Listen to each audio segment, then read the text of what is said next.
Grabe naman pala yung nangyari sa Cleong yan. Buti nga sa kanya. Napakamaldita kasi niya.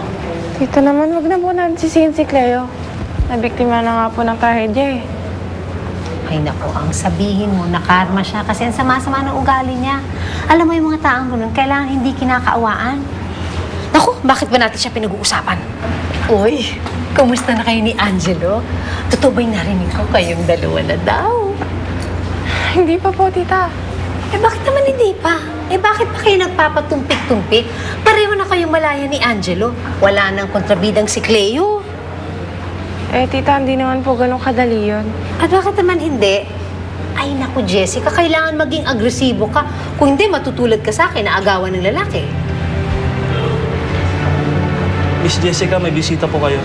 Ay, sino naman yan? Baka naman fans lang yan na magpapapirma, ha? Si Mr. Angelo Soriano po.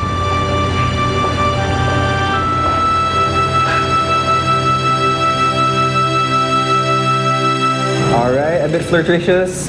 Diane, go for it. Hold it, guys. Alright, let's do a different pose. Halikan mo yung hand niya. There you go. Lovingly look at her like, please marry me. Tapos ikaw parang pag-iisipan ko pa. Alright? Kumusta si Cleo? Alright, let's do some... Totoo bang... Sorry. Okay lang, walang may kasalanan nun. Yun nga yung masakit eh. Muna may kasalanan. Pero nangyari. Bakit ba kasi kailangan mangyari yun? Alam mo, hindi ko rin alam. Basta ang alam ko, kailangan niya ako ngayon. At hindi ko siya pwedeng iwan. Eh, bakit ka nandito? Para sagutin ang sinabi mo sa akin kahapon. Mahalaga pa ba yun? Jessica, mahalaga sa akin yun.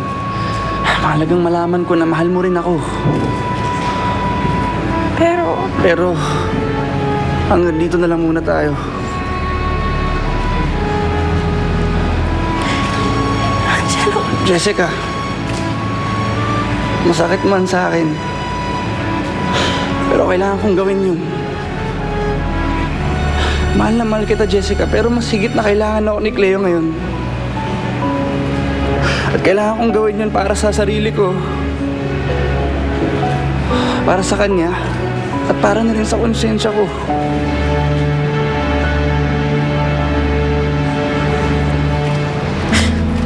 Oo, naiintindihan ko. I'm really sorry, Jessica. Wag. Huwag kang mag-sorry. Tama ka. Walang may kasalanan. Siguro lang talaga. Hindi tayo para sa isa't isa.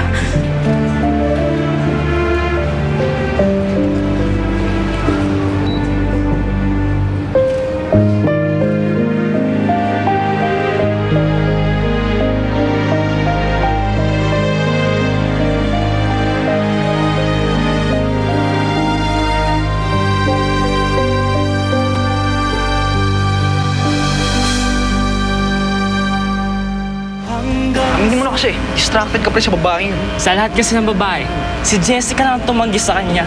Itong tatandaan nyo, makukuha ko rin si Jessica. Bakit ka nagparaya para kay Cleo? Tayo mo ang tama. Kahit na ikaw ang nasaktan. Nagagawa mo to dahil naaawa ka sa akin. Masaya ako na nandito ka sa tabi ko ngayon, kahit ano pa ang dahilan nun. Eh, hindi lang naman po yun ang dahilan kung bakit nilaiwan ko si Angelo eh. Meron po siyang di alam sa pagkatao ko. Ano yun? Edward, kung nalapit sa akin, hayop ka! Sa dulo ng mundo Nabighani ka sa makapangyarihang ganda ng pag-iibigan sa blusang